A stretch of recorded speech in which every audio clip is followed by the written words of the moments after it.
Well, we've come to the end of the convention on turn. You can tell how many games I've been playing when I'm calling the convention turn 5 and not day 5. We're here on day 5. Obviously not as crowded as last night. Last night was kind of the pinnacle of what's going on, but we do got some games happening. We got some Wolf Pack happening over here. Co-op submarine game where you're hunting allied convoys. I might have won that as a door prize last night, so that's pretty exciting. We got some Star Trek Ascendancy, which is very cool. Sort of a card-driven 4X set in the Star Trek universe where you build the map as you play. Haven't played this one in quite a while. The Galaxy map. We got votes for women over here. It's like the suffragists are doing pretty good so far. Well, we're fighting the good fight. Yeah, nice. He's not fighting the good fight. OCS, final day of OCS. You think you're going to go the full, get the scenario finished today? Oh, no. No? No. We're backing it up after this. Oh, okay, cool. Well, German's pretty good advance. We got, what is this over here? This is... There's a card here. Under Our Sun is what I see this game being called. This looks like a cool... The artwork is really neat. It's all kind of a little exploration kind of fun one. Yeah, that's fun. Co-op or competitive? You can choose. Okay, cool. There's cooperative and semi-cooperative. Really nice art. We got a game of Andromeda's Edge over here. Cool. Dominant Species Marine. Can't go to a convention without Dominant Species. More Dune, more for Arrakis. Just it never ends here. We got Zapotec. Or efficiency economy on it's like on the initiative. As you can tell, a lot more casual games being played today. Got looks like a Gloomhaven expansion being sleeved. Ooh, haven't seen this one in a while. I love this game. Oh, good. Illimat. Yes. A fun little card game. It Like, pretty neat. Really cool game. is. Creature Caravan. You get negative points if you don't stab this. And that's kind of what's going on. Oh, I'll show you what we're playing right now. So I am playing my first game of 1822 PNW. So we are a few turns into the game. As you can see, the rail network of Washington State being developed at a pretty good clip. I'm down here. I've got number 18. I've also got number 15, so I'll be running rail from Ilwaco through Astoria to Portland eventually. And I'm starting to build this way as well along the Columbia. Ken, if you're watching this, I'm having a great time. As someone who is new to 18XX, and this is on the more complicated side of 18XX games that I have played, it is quite fun. We have a group here of experienced and not so experienced players of this game. And yeah, I've been excited for this. I signed up when I saw it on the schedule because I've been wanting to get more into 18XX games, and obviously the home connection here is quite fun. Here's my company outlay. I've got a couple of companies up to 2 trains, building the treasury here for this to upgrade on this one, and yeah, having a good time. We also got another game of 1812, Napoleon's Fateful March going on. Yes. Not very well for me. Yeah, I see the Russians. Where are they? What happened? Looks like Napoleon's got one breakthrough he's got to make through Barclay. And got another game of hegemony happening over here. I've seen this on the table 3 or 4 times this weekend, which is some sort of economic auction game, I believe. I am back from GameOn. It is officially over. Another one in the books. I think this was my almost 9th or 10th year going. It's a great convention up here in the Seattle area. Lots of the same folks come in from Canada, Oregon, and further afield. And it feels like getting together with friends that you see, once a year to celebrate and enjoy playing games. Today, last day, as you saw, I was playing 1822 PNW. I've been wanting to play this. I acquired this recently. Not very many copies sitting around out there. This one was sold out pretty quickly. This was a really fun time. This is a great game. Very strategic, very interesting. I can definitely see myself playing this again very soon because as far as 18XX games go, the one thing I really liked about it was the sort of slow ramp up in this game. So everyone starts the game with nothing, and like there's an auction for like minor companies. And minor companies, the rules around 18xx and company funding and capitalization, all that stuff, don't really apply when you start with the minor companies. And I know this is something that's pretty categorical for the 1822 series in general, because there's other 1822 games set in other geographic locations. But in general, you start with minor companies who have a very simple rule set, and everyone can get to come to grips with placing track, earning money, running routes with their trains. It's a very simple on-ramp. But then you merge those minor companies into major companies, and then you get into more complicated financial decisions, strategic decisions about where you're going to run your routes, how you're going to maximize the profits of those routes. And the geographic part of the game becomes a lot more important. So this was a really fun experience, 1822 PNW. My first foray into the 1822 sort of subset of 18xx games, and certainly the most complicated one that I played so far. But it was a really fun time. I had a really strong opening, but I sort of faded down the stretch, and then we had to call the game because some folks had to leave to go watch the Super Bowl. But I do want to play this again soon because, it was really good. Very surprising how much I enjoyed sort of the more complicated stuff around it, but also the much smoother playing experience as a beginner.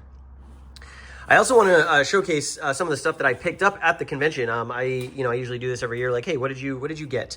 So the swap meet, I was actually very late this year. I picked up a game that I've had my eye on for quite some time. This is Washington's Crossing, a game of the winter campaign of 1776 to 1777 from Revolution Games, designer Roger Miller.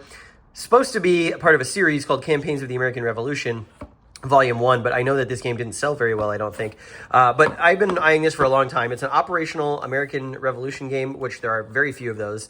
And it was inspired, the design was inspired by Great Campaigns of the American Civil War. And having just come off Thunder in the Mississippi and really loving the American Revolution as a topic, I decided to pick it up. It was a brand new copy. I actually bought it from the convention director, I guess you'd call him, and it was $10, and you can't beat that price.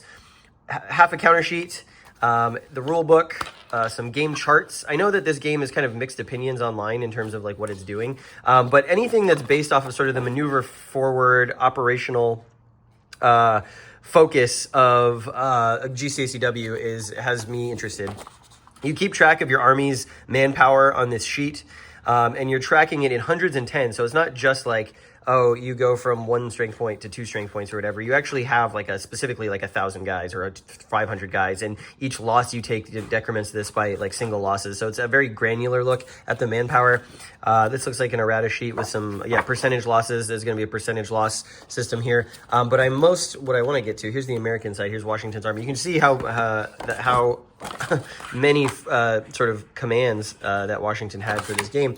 But here's the map. And the map, if this to you looks a lot like what you were seeing in my Thunder in the Mississippi videos, well, there's a reason for that. Because as I said, it was inspired by, let's see if I can get this open. So it's a one-map game. Not very many counters as far as I understand on this.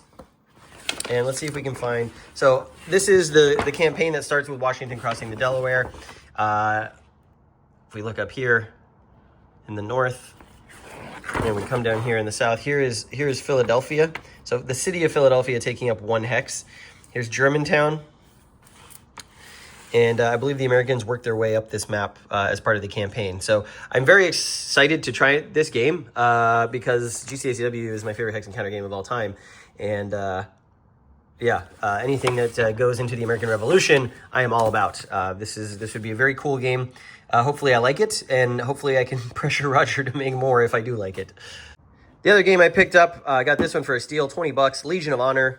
If you're not familiar with this game, it is a sort of card-based role-playing game where you play a soldier in Napoleon's army from 1792 to 1815, and it's from Clash of Arms, and you're trying to increase your status and sort of position in the army by undertaking all sorts of different tasks. So you as a character, you play an individual soldier, you as a character are sort of reflected on a chart by these different counters that represent your wealth, your standing, your fighting capability, your health, your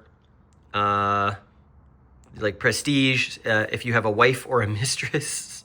It's a hilarious game. And so the way the game works is you have these decks of cards, and for each sort of turn or phase in the game, you're going to shuffle some number of these cards from different decks together, depending on whether you're on campaign with Napoleon in one of his campaigns where you can earn a lot of honor but risk dying, or you are back home or not on campaign and taking care of stuff behind the lines. So what'll happen is you'll get a card dealt to you. It'll tell you what kind of the event is, and then based on your stats and the choice that you decide, you will get certain rewards based on how you act. And it tells a great story. It's a really fun game to play in a group because everyone's kind of like competing, jockeying with each other. You can challenge other players to duels, which is great. You can try and steal their wives. It's a pretty fun time.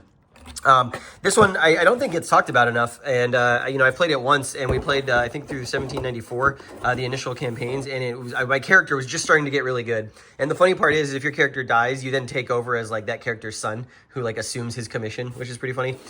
So yeah, Legion of Honor, picked this one up for really cheap. I'm excited to get that one at like a game night, party game night. And then finally, I also picked up, after looking at it on the table, Alliance from Columbia Games. I ended up meeting Grant Douglas at the show. He was a very nice guy. We're just talking about maybe getting him on the channel to talk about what Columbia is doing now. But I picked up Alliance. This is the up to 7-player Napoleonic strategic game that is coming out right now. Everyone who played it at the convention looked like they were having a ton of fun. I asked a lot of folks what they thought of it, and they all really enjoyed it. So I decided to pull the trigger, take the plunge. He had copies there for sale, decided to pick it up. So as you can see, the game comes with just a metric ton of wood in here, and these are like the really nice, thick Columbia Games blocks. Different colors or different powers. You've got the Russians, you've got the French, you've got the Ottomans, you've got the Spanish, the British, the Portuguese, and independent powers, and I forget exactly who the other one might be. Black is Prussia, I believe. So you can play up to 7 players, but you can play with as few as 2, I believe. I got 4 dice. Obviously, this is going to be a Columbia block system. The rules are, I think, 7 or 8 pages, triple column, and there's some 3 scenarios in the game. You can do 1804 a start, 1808 start, and I think an 1812 start, or you can tie the 3 together if you would like. And here are the stickers that go on the blocks, so we can see we've got some infantry with the crossed guns, we've got some forts, some artillery blocks, we've got leaders. Here's Napoleon. It's not going to be super, I mean, this is definitely strategic level. We got fleets as well. Strategic level game. So you're not going to get a lot of granularity here, but there's a lot of diplomacy and geopolitics involved in the game. Got the Ottomans. These look like to be neutral. So yeah, Denmark and Westphalia and North Africa. So powers: France, Britain, Russia, Prussia, Spain, Ottomans. Is that 7? 1, 2, 3, 4, 5, 6, 7. Yeah, so that's what you're looking at. We got 1 sheet of counters, basically just control markers and gold tokens. I'm not sure exactly what you do with the gold tokens, and then a mounted map in there. So if you've seen other people unboxing this game online, you know kind of what it looks like. I'm excited to get stickering on this and get this to the table. So much wood. It's a very heavy box. Grant was also nice enough while I was there to give me my backed copy, because he happened to have some with him, of Quebec 1759. So let me open this up. If you're thinking, oh man, I've seen a lot of coverage of Quebec 1759 and Alliance right now, it's because the games are going to be coming out or are out right now, and a lot of people who do YouTube stuff are getting their copies so that they can do videos on them. I just thought it was really nice that he decided to give me my pledge while I was there.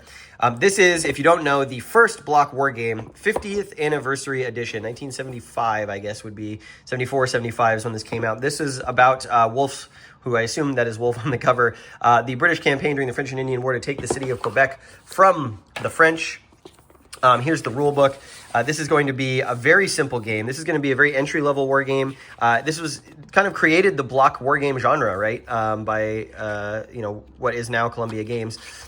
Looks like 1, 2, 3, 4 pages of rules.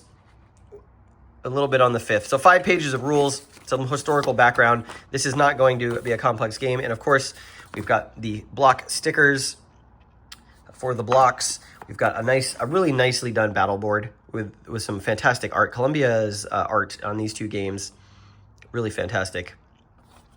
Here's the board. It's kind of a long, thin board, but here you can see some of the artwork. There's Saint Laurent, Lévis. This is the south, Ile d'Orléans.